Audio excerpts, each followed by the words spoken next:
अस्सलाम वालेकुम स्टूडेंट्स। अच्छा, अभी हम थोड़ा सा ओवरव्यू ले लेते हैं कि जो हमने कोर्स कंप्लीट किया है और जो हमारा बाकी रह गया। आपको पता है कि आपका जो कोर्स है वो कंप्यूटर ट्रिपल वन है। और इसमें हमने जोन जोन से टॉपिक्स कवर कर लिए हैं, वो मैंने ग्रीन से हाईलाइट किए हैं, और जो रहते हैं वो रेड के साथ जो है ना मैंने इसको हाईलाइट किया हुआ है। अच्छा, अभी इसमें जो मेन चीज़ है वो अब हम स्टार्ट करने लगे हैं, वो है introduction to Excel, creating, saving, closing and opening a worksheet. ठीक है, ये अगर आप ये वाला पढ़ें, ये वाली लाइन इसको मैं येलो कलर में कर देता हूँ ताकि आपको पता चले कि ये वाला आज हम पढ़ रहे हैं।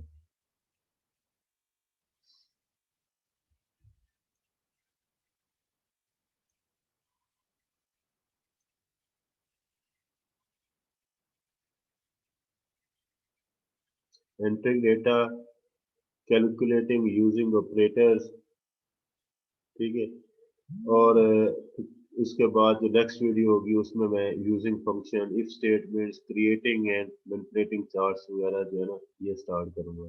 अभी इस वीडियो के अंदर इंट्रोडक्शन टू एक्सेल होगा, और फिर creating, saving, closing and opening a worksheet, enter data और कैलकुलेशन यूजिंग ऑपरेटर्स हो गए। तो मैंने पहले आपको बताया था आपकी क्लास में कि आपने एमएस ऑफिस को कैसे इंस्टॉल करना है।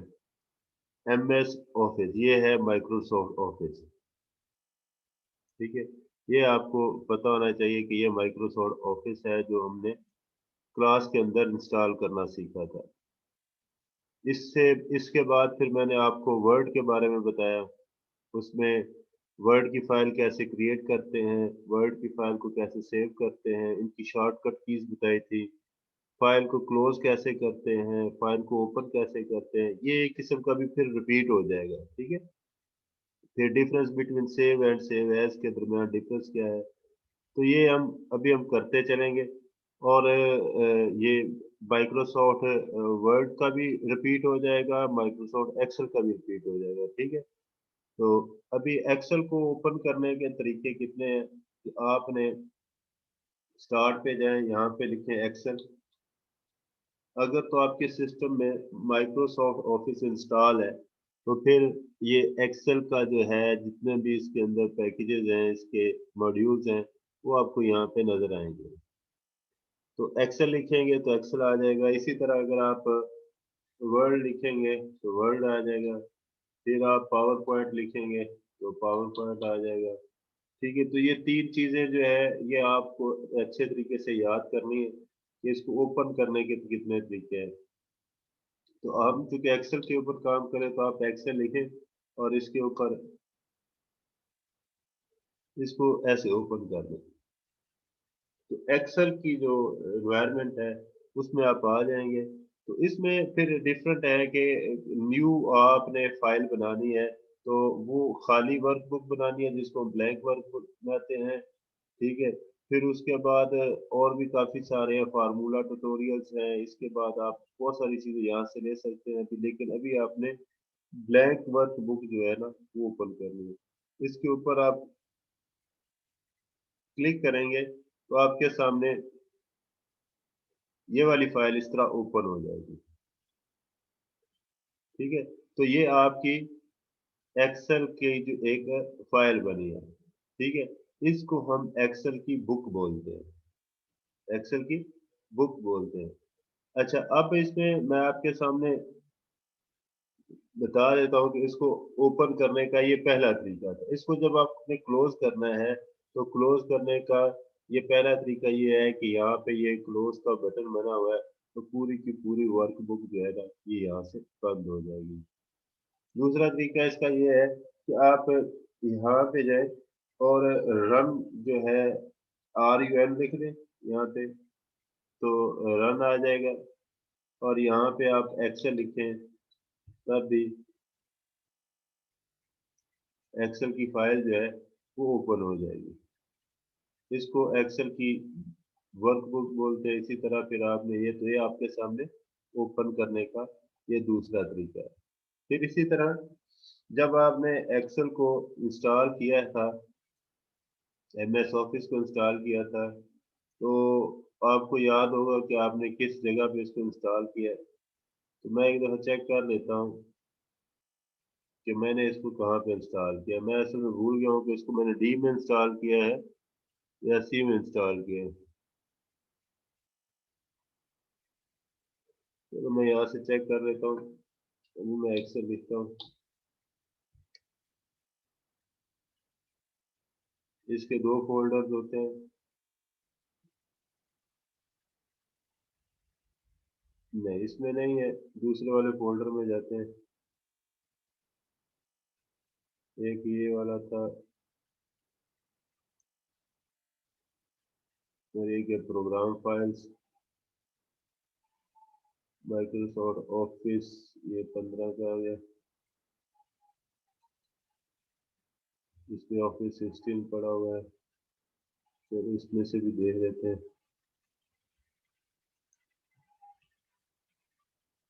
मैंने कहाँ पे इंस्टॉल किया है। ये देखो, ये वाली एक्सेल आ गई, एक्सेल डॉट एक्स। इसको मैं राइट क्लिक करता हूँ और ओपन फाइल लोकेशन। तो माइक्रोसॉफ्ट ऑफिस में रूट के फोल्डर में ऑफिस 16 पड़ा हुआ है। ऑफिस 16 में ये एक्सेल का ना, ये वाला एक्सेल डॉट एक्जी, यहाँ से भी क्लिक करेंगे तो ये फाइल ओपन हो जाती है। अब समझ लगी है इसके कितने तरीके हैं इसको ओपन करके। ये बात जो है ना, आपको जब इंस्टॉल करते हैं तो आपको पता होना चाहिए कि कहाँ पे मैंने इंस्टॉल किया है। ठीक है, मैं असल में भूल गया था कि ये मैंने कहाँ पे इंस्टॉल किया हुआ है। तो यहाँ इस पे भी एक्सेल डॉट एक्जी, ये वाली नहीं करनी अभी। ठीक है, और ये वाली एक्सेल डॉट एक्सी है, तो इसके ऊपर आप क्लिक करेंगे तो आ जाएगा। तो पहला तरीका ये है कि इसकी सर्च में आप एक्सेल लिखेंगे। ठीक है, दूसरा तरीका, आप यहाँ से रन में जाएंगे, यहाँ पे एक्सेल लिखेंगे। तीसरा तरीका ये जिस रूट पे इंस्टॉल है वहाँ पे एक्सेल है। यहाँ पे वर्ड भी पड़ी होगी, यहाँ पे अगर आप सर्च करते हैं ना, विन वर्ड, यहाँ पे डब्ल्यू, ये देखिए विन वर्ड पड़ी हुई है। तो वर्ड की फाइल भी यहाँ से ओपन होगी। इसी तरह पावर पॉइंट की तो पावर पी एन टी लिखेंगे, पी ओ,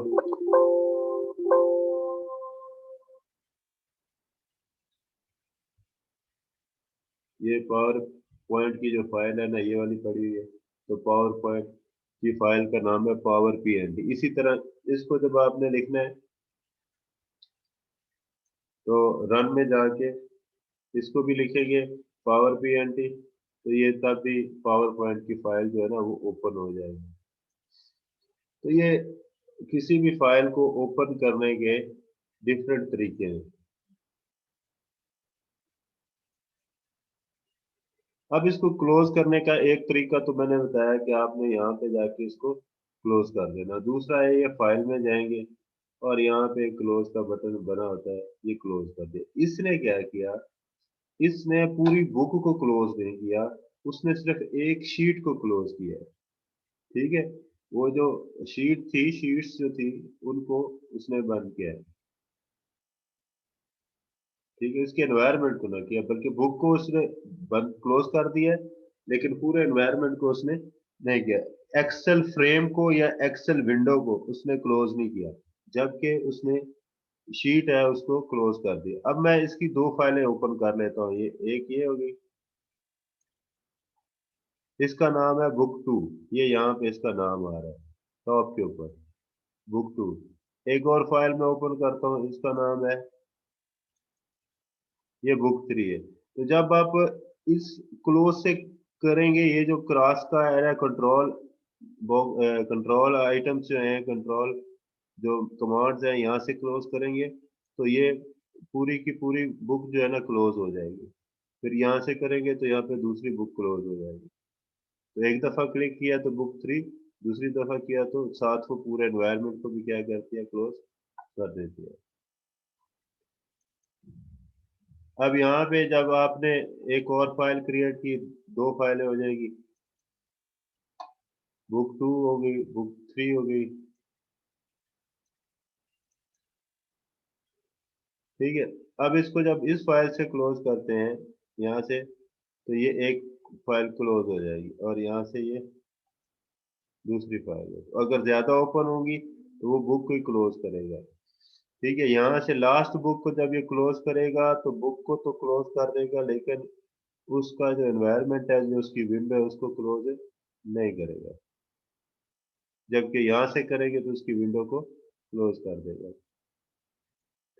फिर न्यू फाइल करनी है तो आपने यहाँ से इसको न्यू फाइल बनाई, और इसमें एक और जो है आपने करना है, कंट्रोल डब्ल्यू करेंगे,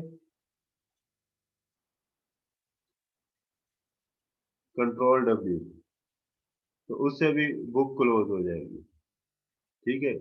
इस क्लोज का, ये जो यहाँ पे क्लोज है और कंट्रोल डब्ल्यू का मीनिंग सेम है। और जब आप आल्ट F4 करेंगे तो वो पूरी की पूरी जो है ना बुक, जो क्रॉस करते हैं वहां से पूरी की पूरी बुक को क्या कर देगा, क्लोज कर, साथ एनवायरनमेंट को भी क्लोज कर देगा, उसकी विंडो को भी क्लोज कर देगा। आल्ट F4, आल्ट वाली की और F4 वाली की। अच्छा, अभी ये जो एक्सेल है, इसकी जो विंडो है, इसके बारे में थोड़ा सा मैं आपको बता दूं कि इसमें क्या चीजें आप, इसका मैं आपको प्रिंट स्क्रीन लेके बताता हूँ।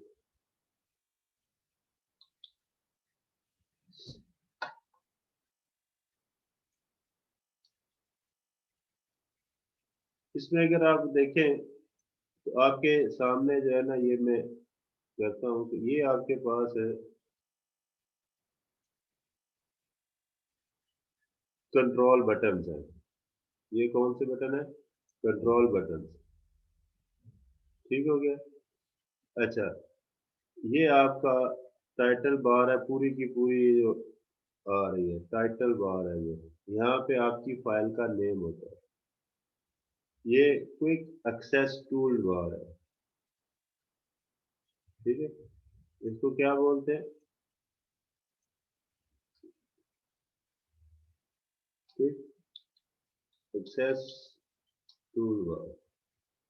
ये मैं नाम इसलिए बता रहा हूँ कि ये बार बार हमारे जो है ना रूटीन में आएंगे। मैं बार बार कहूंगा कि ये क्विक एक्सेस टूल बार है, तो आपको पता होना चाहिए कि क्विक एक्सेस टूल बार कहाँ पे मौजूद है।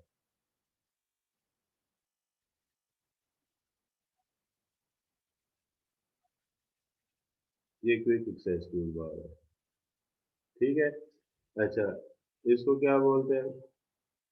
Title bar.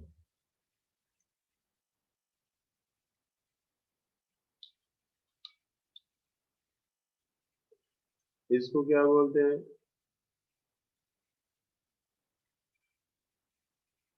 Control buttons.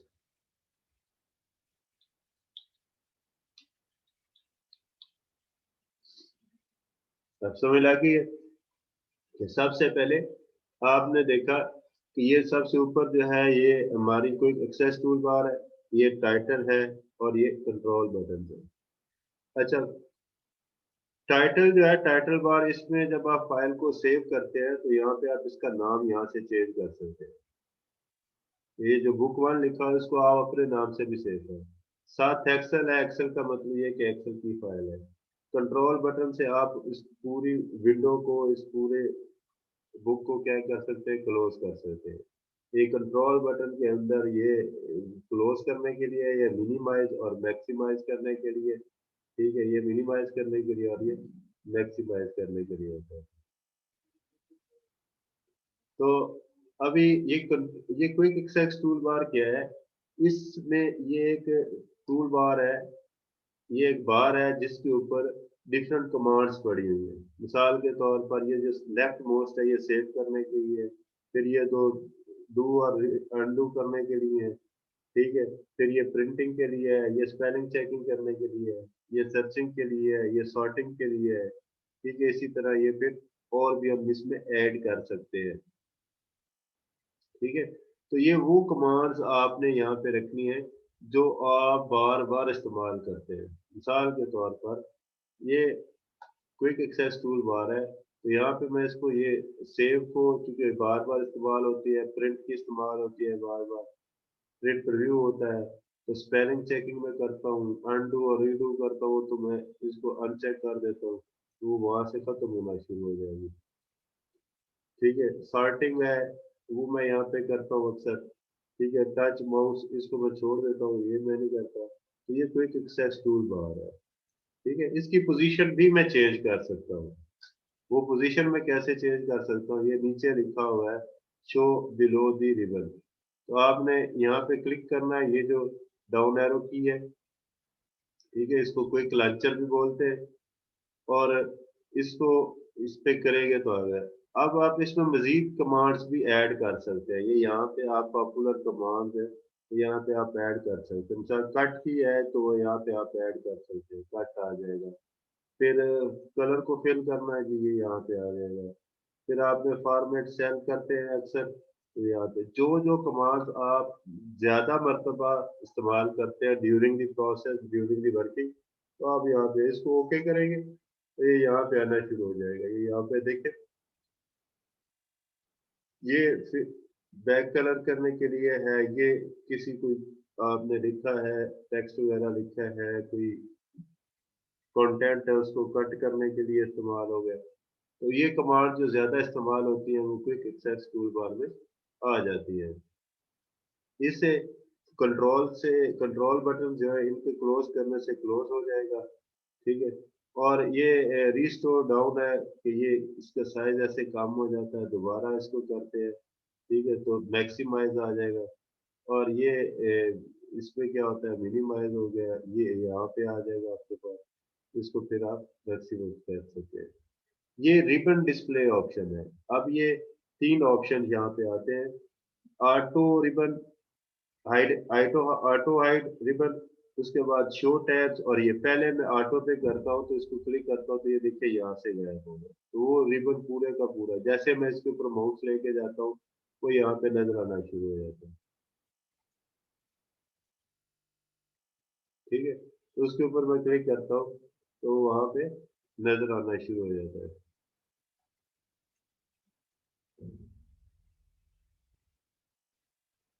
Ji Abdul Wasay, how are you?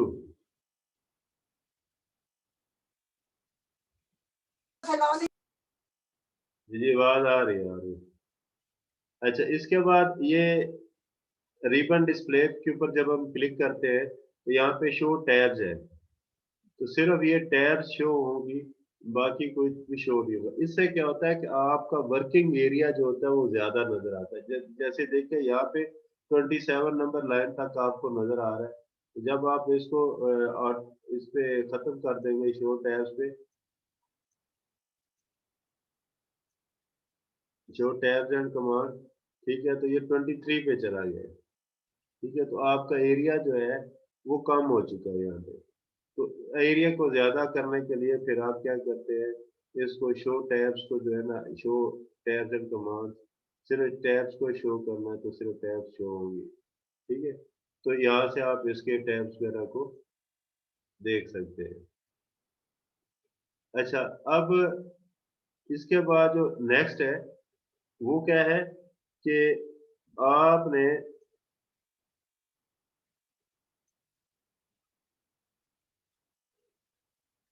ये चीज देखी है, इसको आप, इसको बोलते हैं टैब्स। इसके अंदर कितनी टैब्स हैं, फाइल की है, होम है, इंसर्ट है, पेज लेआउट है, फार्मूलाज है, डेटा है, रिव्यू है, व्यू है और हेल्प है। तो टोटल काउंट करें तो कितनी है, डिफॉल्ट एक, दो, तीन, चार, पाँच, छः, सात, आठ और नौ। बाय डिफॉल्ट जो है इसमें कितनी टैब्स शो होती हैं, नौ शो होती हैं, तो आप इसमें ऐड भी कर सकते हैं। ठीक है, मजीद अपनी कोई टैब बना के, तो उसके इसको बोलते हैं टैब्स।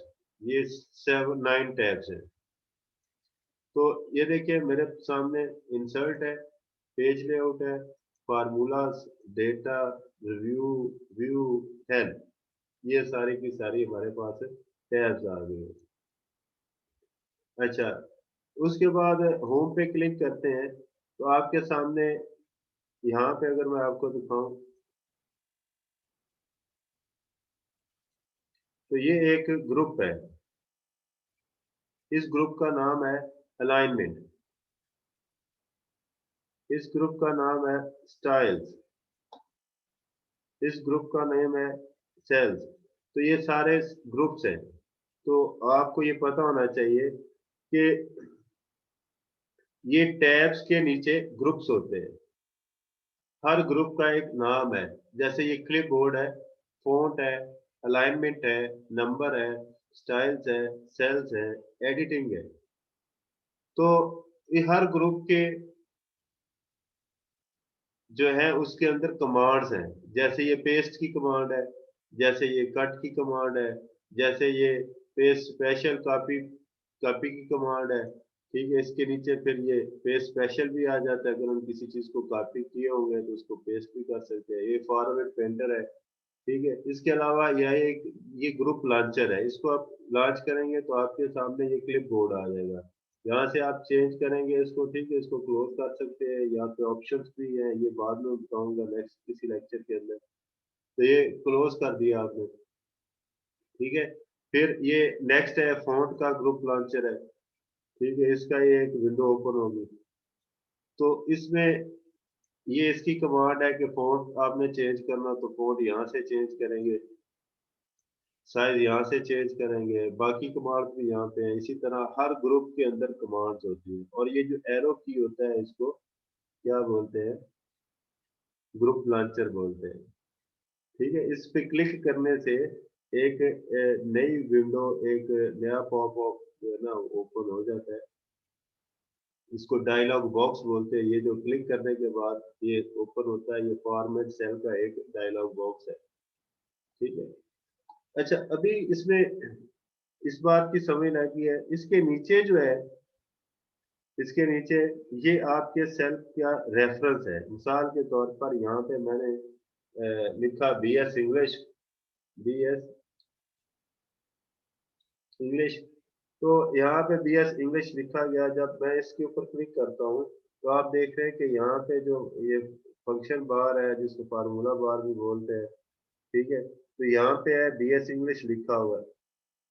ठीक है, और ये इसका सेल का रेफरेंस है कि ये कॉलम नंबर C है और रो नंबर 4 है। तो कॉलम C और 4 जहाँ पे आपस में मिलते हैं,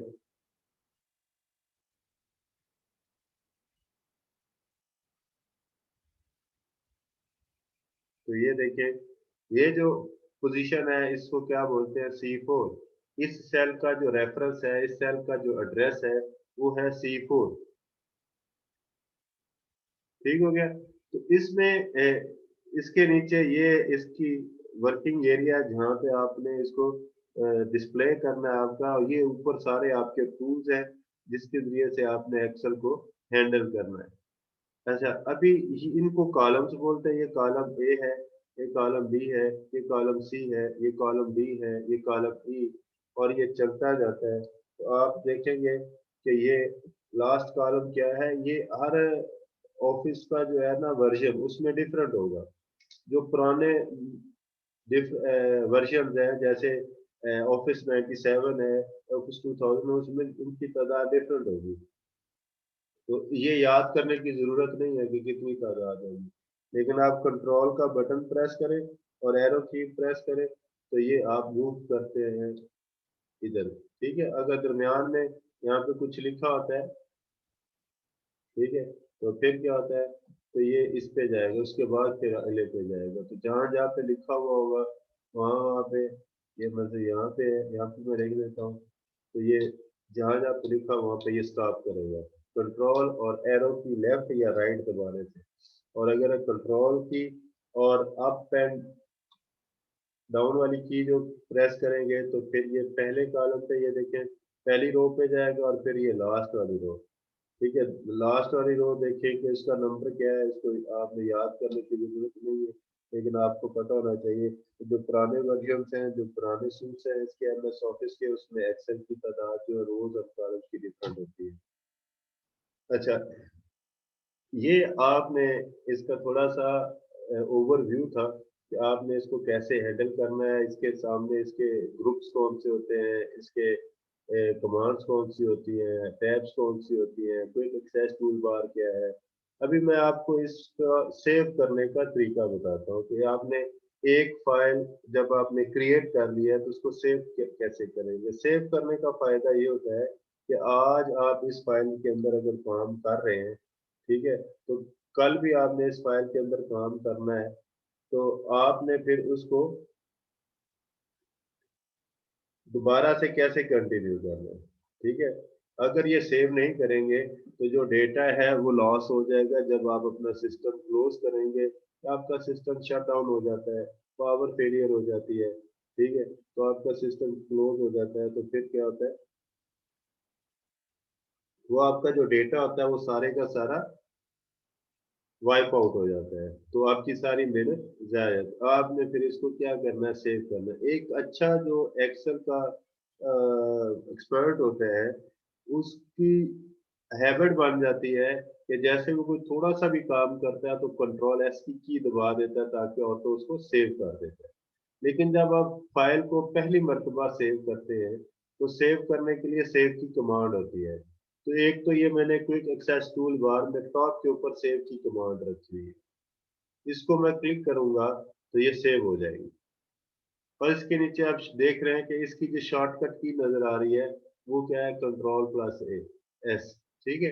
इसको क्लिक करूंगा तो ये मुझसे पूछेगा कि आप इसको सेव करना चाहते हैं, तो मैं इसको कहता हूँ ठीक है। अभी इस पीसी के अंदर सेव करना है, ठीक है, डेस्कटॉप पे सेव करना, जो रिसेंटली मैंने सेव की हुई है स्पेसेस वहां पे स्पेस सेव करना है। तो ये आपसे दो तीन चीजें पूछता है, उसमें मैं इसको ब्राउज करके बताता हूँ कि किस जगह पे, अगर यहाँ पे कोई लोकेशन आपकी पसंद की नजर नहीं आ रही जहाँ पे अपने सेव करना है, जिस पीसी पे क्लिक करते हैं तो इस पीसी की ये वाली आनी शुरू हो जाती है। आपने ऑनलाइन वन ड्राइव पे शो करना है तो उसके लिए साइन अप की जरूरत है। वन ड्राइव एक फ्री स्पेस है माइक्रोसॉफ्ट ऑफिस वालों की तरफ से, ठीक है, माइक्रोसॉफ्ट की तरफ से, ठीक है। इसी तरह गूगल की तरफ से जो होती है वो गूगल ड्राइव होती है। तो ऐड अ प्लेस, ऑनलाइन कोई आपने प्लेस ऐड करनी है तो यहाँ पे आप ऐड कर सकते हैं, ठीक है। वन ड्राइव है या वन ड्राइव फॉर बिजनेस है वो भी सेव कर सकते हैं, लेकिन आप क्योंकि सिस्टम में लोकल पे काम कर रहे हैं इसलिए फिर आपने इसको दिस पीसी पे आपने ब्राउज करके इसके ऊपर आना है। तो ये आपसे एक तो पूछता है कि लोकेशन कहाँ पे है, तो मैं इसको कहता हूँ जी डेस्कटॉप पे सेव कर दो, ये लोकेशन आ गई। इसका नाम क्या रखना है, इसका नाम मैं रख देता हूँ BS इंग्लिश 1। इसकी टेस्टिंग टेस्ट BS इंग्लिश रख देता हूँ, ठीक है। तो इसका आथर है, आप आथर का नाम भी चेंज कर सकते हैं, ऐड आथर करके इसका नाम है यहाँ पे आप चेंज कर सकते हैं, जितने मर्जी आथर लिख दें। एक इसकी फाइल है यहाँ पे BS इंग्लिश रोल नंबर फलाना लिख दें। अच्छा, ऐड टैग, यहाँ पे आप टैग ऐड कर सकते हैं, ठीक है। इसका थंबनेल जो है आप सेव कर सकते हैं, जैसे दिल करता है आप उसको कर सकते हैं। लेकिन अभी चूंकि आपकी जो कोर्स में है वो सिर्फ इतना ही है कि आपको फाइल को सेव करना बताया जाए। तो फाइल को आपने क्या किया है, उसका नेम दिया और आप इसको सेव कर, सेव में आप देखें किन किस फॉर्मेट में आप सेव कर सकते हैं। अगर तो आपके टीचर को PDF फॉर्मेट में चाहिए तो आप इसको PDF फॉर्मेट में सेव कर दें।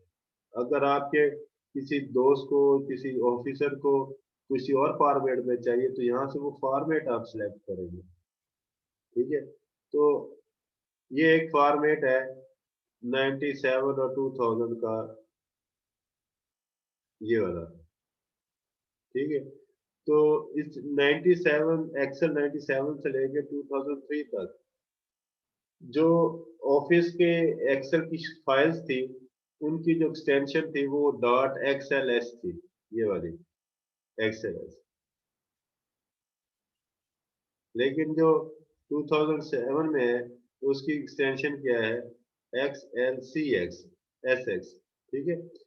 तो जो 97 वाली है वो 2000 में तो ओपन हो जाती है, लेकिन जिसके पास 2000 वाला फॉर्मेट है, 2016 वाला, तो 2016 वाला फॉर्मेट वो ये वाला है, उसकी एक्सटेंशन ये है, वो 97 वाले में ओपन नहीं होगी। इसलिए आपने जब उसको फाइल सेव करनी है तो उससे पूछ लेना कि किस फॉर्मेट में आपको दूं। तो इसके बाद आपने इसको क्या कर देना है, सेव कर देना है।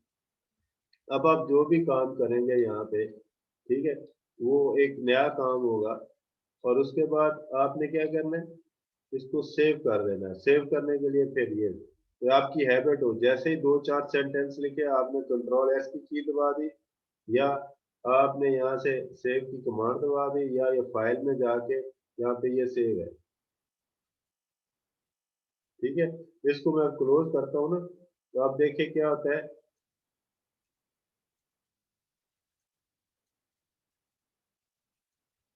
यहाँ पे टेस्ट वाली फाइल यहाँ पे पड़ी हुई है, इसके ऊपर मैं क्लिक करता हूँ दोबारा से, तो ये देखें ये फाइल वैसे की वैसे सेव पड़ी हुई है। अगर मैं फर्ज करूँ ये वाला मैं डिलीट कर देता हूँ, लेकिन मैं सेव नहीं करता, इसको क्लोज करता हूँ और इसको कहता है डू नॉट सेव, आप सेव ना करें, तो फिर क्या होगा, इसको क्लिक करता हूँ तो वो सेव नहीं हुई।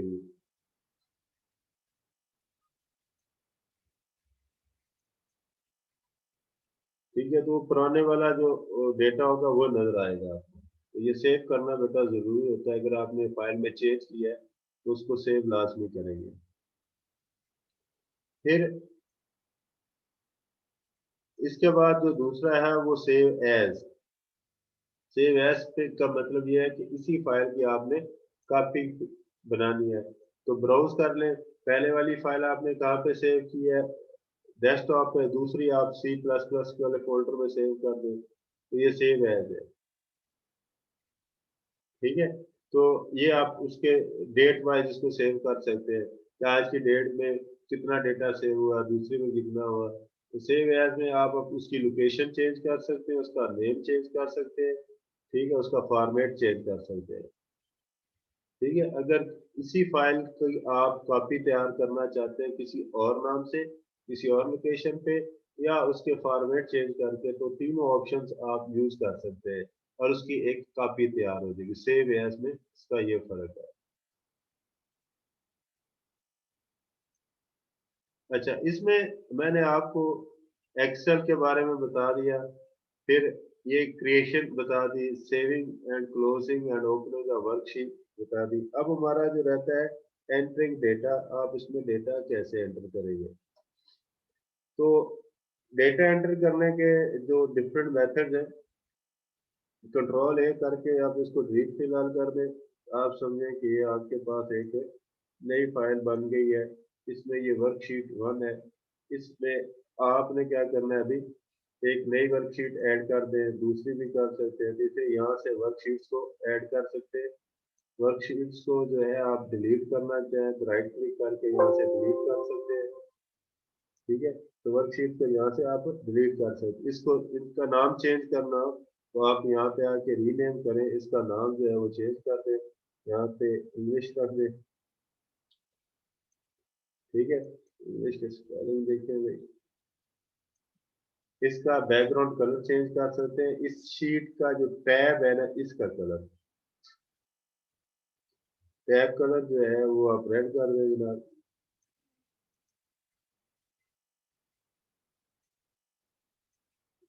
इसका आप कलर जो है वो ग्रीन कर दें।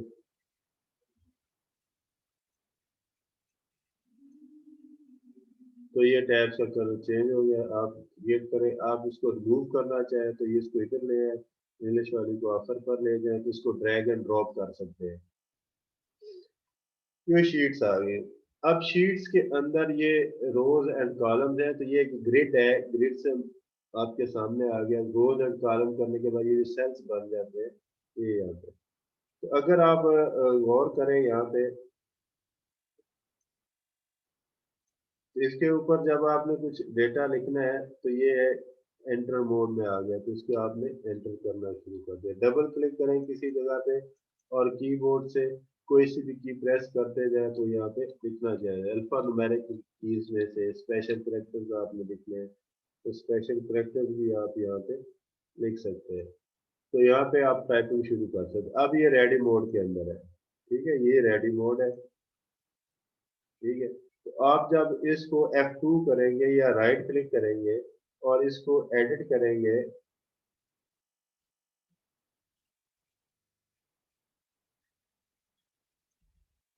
डबल क्लिक करें इसको या F2 प्रेस करें, ठीक है, ये लिखना शुरू कर देगा। लेकिन इसके ऊपर आप राइट क्लिक करके या F2 मोड में नहीं, रेडी मोड में लिखेंगे तो पहले वाला खत्म हो जाएगा। तो पहले वाले के आगे लिखने के लिए यहाँ पे डबल क्लिक करें या F2 की प्रेस कर दें, तब भी हो जाएगा। तो ये आप एडिट मोड में इसके आप सिर्फ आगे लिखना शुरू कर देंगे तो आप यहाँ पे अपना डेटा जो है ना एंटर कर सकते हैं। आप यहाँ पे डिफरेंट शेप्स जो है वो यहाँ पे टेबल जो है, टेबल कह रहा हूँ, शेप्स किधर गई, ये इलिस्ट्रेशन है, आप पिक्चर यहाँ पे ऐड कर सकते हैं। इस डिवाइस में जो पिक्चर्स पड़ी हुई है वो यहाँ पे आप पिक्चर्स भी लगा सकते हैं, ठीक है। पिक्चर इंसर्ट हो गई है, ये बाद में फिर मैं बताऊंगा कि पिक्चर्स को आपने कैसे हैंडल करना है। इसी तरह इंसर्ट में आप जाते हैं, शेप्स इंसर्ट करना चाहते हैं तो आप शेप्स जो है वो इंसर्ट कर सकते हैं। सर जी जी बेटा। अच्छा सर, ये जो आपने सेल के अंदर लिखे हैं सर, सर वो किस तरह होता है कि एक सेल के अंदर ही सारा डाटा है? अभी आपने सी में शुरू किया, ये आई पे खत्म हो रहा है, इसलिए इतने सेल के अंदर इसने है ना वो रिजर्व कर लिए। हम चाहते हैं हम डाटा लिखें वो सिर्फ सी में ही आए और ज्यादा डाटा चलिए, हो। ये एक ही सेल के अंदर है। जब आप इसके कॉलम को एक्सपेंड करते हैं ना, ये यहाँ तक एक्सपेंड करते हैं, वो एक ही कॉलम है असल में। सर एक्सपेंड भी ना करें, एक्सपेंड साइज भी यही हो उसका। साइज भी उसका ये हो तो फिर उसको रैप अप कर लेते हैं। यहाँ पे इस पे क्लिक करें और ये रैप का वर्ड बना हुआ है, ये नजर आ रहा है। Yes sir. इसको क्लिक करेंगे ना तो ये रैप कर देगा इसको। सर वो मैं उस पे शीट में काम कर रहा था, गूगल शीट पे ना, जी जी। उस पे सर वो जितना मर्जी डाटा एक सेल पे लिखो ना सर, वो अगले सेल की इतना शेप को डिस्टर्ब करता है। जिस देखिए सर अब इसने जो है ना वो रो काफी बड़ी हो गई है, उसकी रो स्टैंडर्ड साइज में थी लेकिन उसमें सारा डाटा वगैरह आ जाता था। हाँ, तो इसको भी आप कर सकते हैं। अब जब इसके ऊपर डबल क्लिक करेंगे तो ये नजर आएगा आपको। Yes sir. जब क्लिक करेंगे तो यहाँ पे नजर आ रहा है। तो रो यस का सर। साइज कम या ज्यादा कर दे, ज्यादा करना ज्यादा कर दे, कम करना कम कर दे, ये आपकी मर्जी है, ठीक है। सर इसके बगैर कोई और तरीका नहीं है कि बस हम कोई ऑप्शन लगाए तो ये खुद ब खुद उसमें सारा स्टोर करना शुरू कर दे? किसका? सर सेल के अंदर अब आपने ये नहीं, लिखा वो ना सर। बाद में आपने ना यहाँ से ये देखिए, यहाँ पे आप जाए और रो की हाइट जो है ना वो सिलेक्ट कर लेंगे। तो यहाँ पे जो रो की हाइट जो है ना, हाइट, रो हाइट, वो 25 कर दो, ठीक है। अब इसको कॉपी पेस्ट भी करते जाएंगे ना आप। तो इसको रैप कर दिया आपने, ये रैप किया, अब जो कुछ भी लिखते जाएंगे ना, अब डिस्टर्ब नहीं होगी। रो की हाइट फिक्स कर दें पहले से,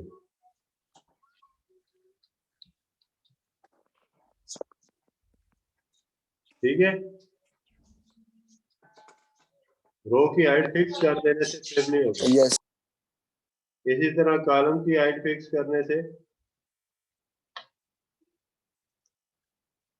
कॉलम की विड्थ, सॉरी, कॉलम की जो होती है ना,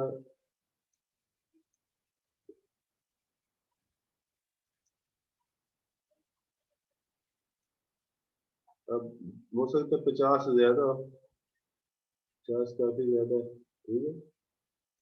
इसको मैं कॉलम विड्थ को 10 कर देता हूँ।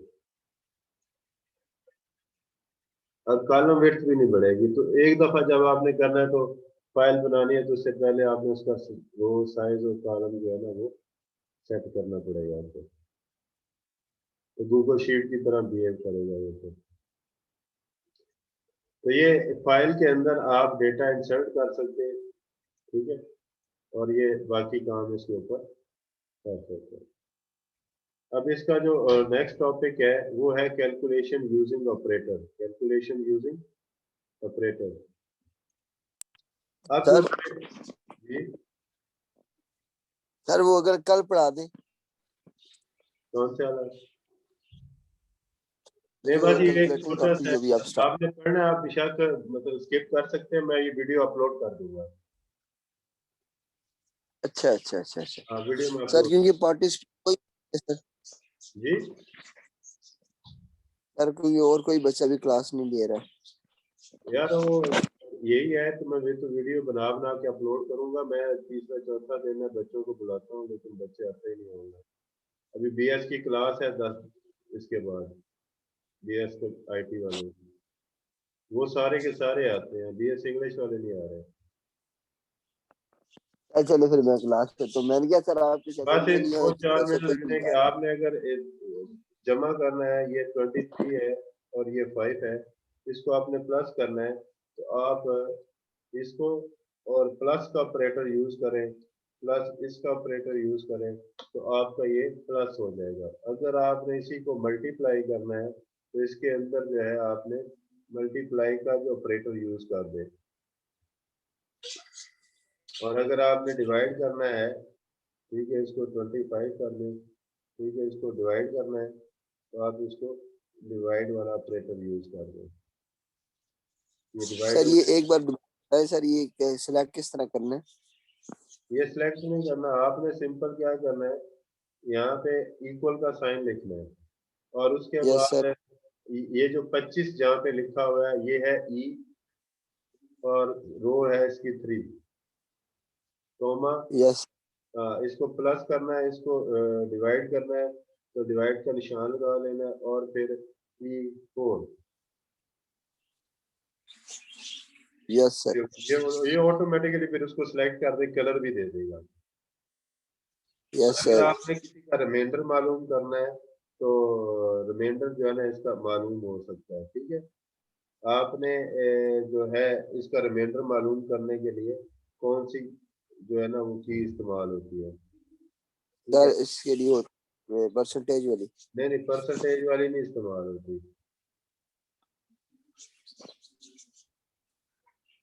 परसेंटेज वाली इस्तेमाल नहीं होती, ठीक है। ये आप यस सर। एक छोटा सा इधर लिखेंगे ना,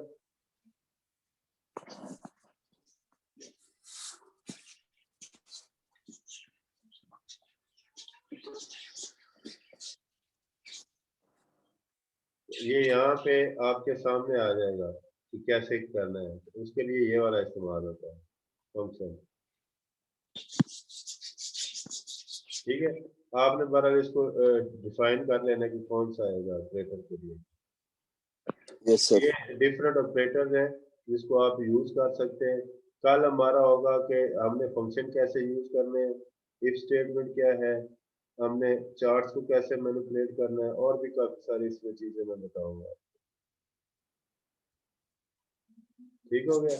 ठीक है सर। एक्सेल का एनवायरनमेंट का आपको समझ लग गई होगी कि एक्सेल का एनवायरनमेंट किस तरह का होता है, टैब्स क्या होती है, ये सारी चीजें जो है यहाँ पे मैंने बताई हैं। इसकी वीडियो मैं आप लोगों के साथ शेयर कर दूंगा, ग्रुप में भी शेयर कर दूंगा, बाकी बच्चों को भी कहेगी कि वीडियो देख लें, क्योंकि इसमें से 1-2 क्वेश्चन लाजमी आ जाते हैं पेपर पॉइंट ऑफ व्यू से।